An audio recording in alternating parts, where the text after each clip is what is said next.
ফেরদাউস আমি আল্লাহ তোমাদের জন্য দান করে দিয়েছি। দুইটা কাজ করবা, আমি আল্লাহ তোমাদেরকে জান্নাতুল ফেরদাউস দিব। আর এমন একটা জান্নাত তোমাকে দিবে খালিদিনা ফিহা, তুমি সবসময় জান্নাতের ভিতরে থাকবে, তুমি জান্নাত থেকে বের হতে চাইবে না। আমি আল্লাহ চিরদিন ওখানে রাখবো, কখনো জান্নাত থেকে তোমাকে বের করে দিব না। দুনিয়া রাস্তায় এত গাড়ি বাড়ি মালিক হলেন, এই ঘরে কিন্তু আপনাকে গাড়ি না, আপনার মালিক হতে পারবেন না। আপনাকে বাড়ির মালিক বানাইছে, বাড়ি কিন্তু আপনার না। আপনার এই বাড়ির থেকে আপনাকে বের করে দিবে, গাড়ির থেকে আপনাকে বের করে দিবে, সন্তান থেকে আপনাকে আলাদা করে দিবে, সম্পদ থেকে আপনাকে আলাদা করে দিবে, আত্মীয় স্বজন থেকে আপনাকে আলাদা করে দিবে, প্রতিবেশীর থেকে আপনাকে আলাদা করে দিবে। সব কিছু থেকে বঞ্চিত করে আল্লাহর কাছে যখন সারা দিবেন, একটা মাটির ছোট্ট একটা ঘরের ভিতরে আপনাকে রাখা হবে। পৃথিবীর সব জায়গায় খবর নেওয়া যায়, কিন্তু 3.5 হাত মাটির নিচে কি হচ্ছে কেউ খবর নিতে পারে না। বারবার এই সময়টা সামনে না পিছনে, এই সময়টা সামনে আসতেছে, সময়টা সামনে আসতেছে। এই যে আল্লাহ রাসূল বলেন, তোমার দুনিয়াতে দুনিয়া থাকা অবস্থায় আমি আল্লাহ তাআলা তোমাদেরকে রাজধানী করে দিয়েছেন। আমি রাসূল সাল্লাল্লাহু আলাইহি ওয়াসাল্লাম তোমাদেরকে বলে দিয়েছি, তোমাদেরকে দুনিয়াতে কি কত সুন্দর, আমি আল্লাহকে দুনিয়া দেখবে না। আর কত মাল আছে আল্লাহ এটা দেখবে না, আপনার সুন্দরতা আল্লাহ দেখবে না, আপনার মাল আল্লাহ দেখবে না।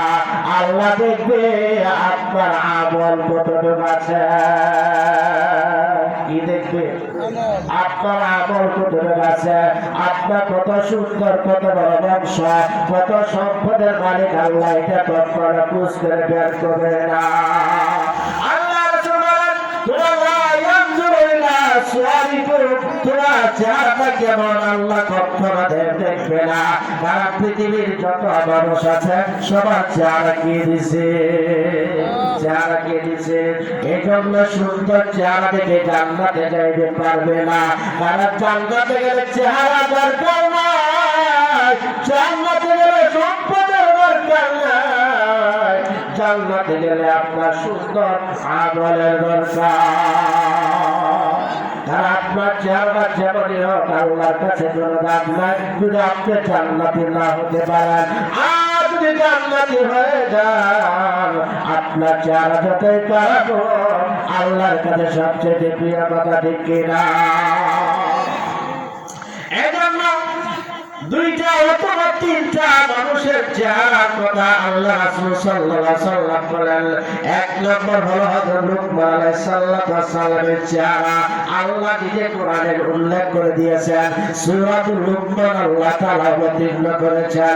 হযরত বেলাল রাদিয়াল্লাহু তাআলা আনহু কথা রাসূল সাল্লাল্লাহু আলাইহি ওয়াসাল্লাম উল্লেখ করেছেন, কথা ঠিক কিনা?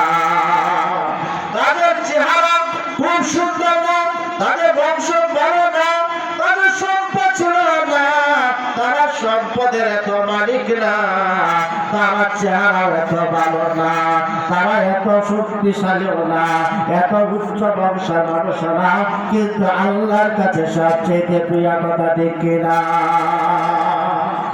হযরত বেলাল আল্লাহর নবীকে ডাকতেন, নবীজি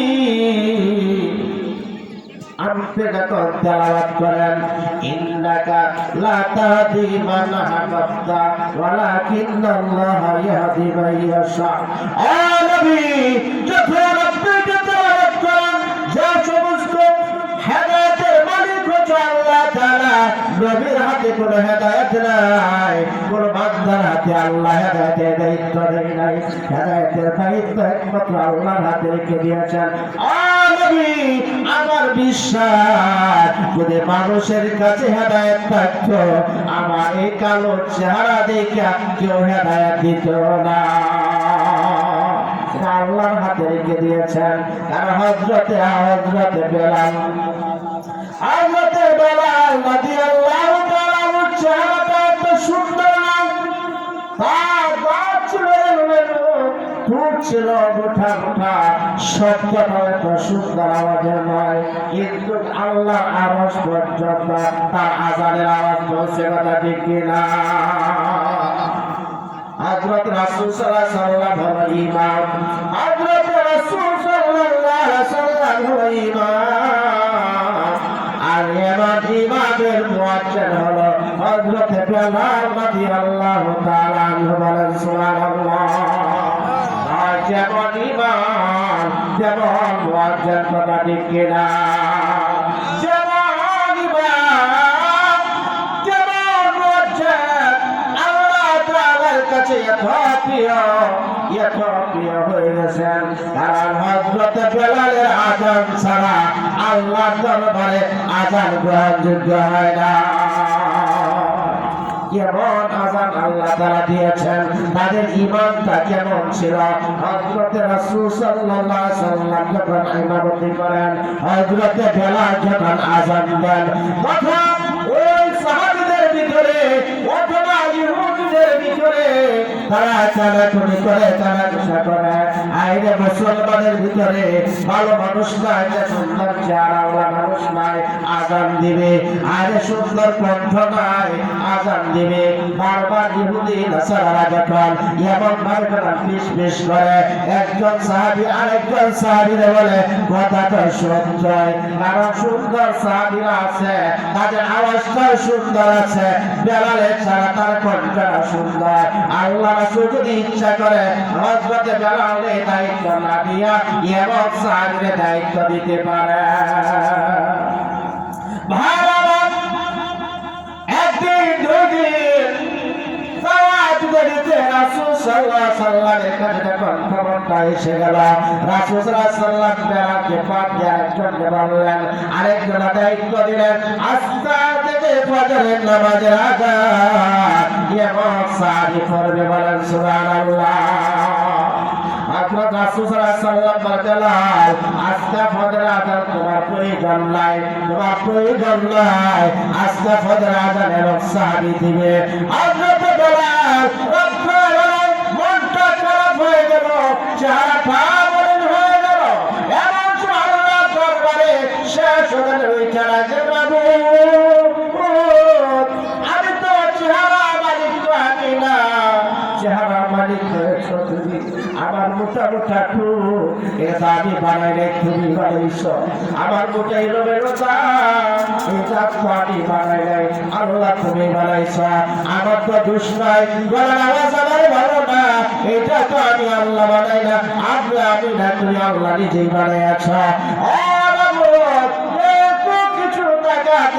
পরে যখন আমার মুয়াজ্জিন থেকে বাদ করেছে আল্লাহ, এটা আমার দোষ না, সম্পূর্ণ তোমার দোষ, তোমার কাছে বিচার দিলাম, তুমি বিচারের ব্যবস্থা করে নাও। নালিশ করছে কার কাছে? নালিশ করছে আল্লাহর কাছে। সকালবেলা দেখতেন একজন সাহাবী সুন্দর কণ্ঠ বাজাইয়া আযান দেয়, সব মুসল্লিরা দৌড়িয়া মসজিদে আসে, কিন্তু এখনো সূর্য উদয় হয় না, বাগাদা এখনো রাত্র হয়ে গেছে। একজন সাহাবী আরেকজন সাহাবীরে বলে, আযান কি আগে হয়ে গেছে?